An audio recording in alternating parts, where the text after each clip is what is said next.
Vlora sot ka protestën e dignitetit dhe festën e lakuritësisë.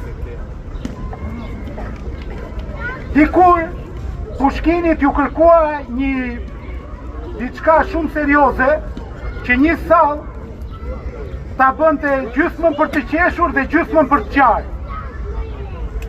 Dhe Pushkini e mori përsipër ta bënte këtë dhe krijoi në sallë këtë lloj realiteti, pasi doli para sallës dhe përdori oratorinë e tij më të ndjerë, salla u mbush me lot nga fjalët e tij.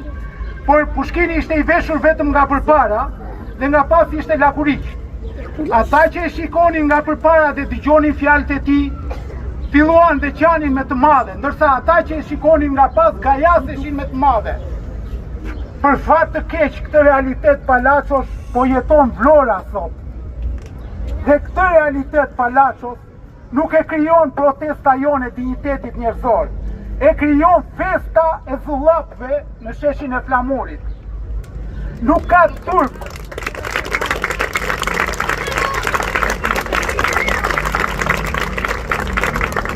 Nuk ka turp dhe më faqja e zezë se kryetari i shtetit, kryeministri, kryetari i mazhorancës, kryetari i mazhorancës parlamentare, kryetari i partisë më të madhe parlamentare, ditën që duhet ishte në ditë fije për shtetin që ai drejton, sepse është vrarë një polic, i bir shqiptar, ai mbledh zullapët dhe feston.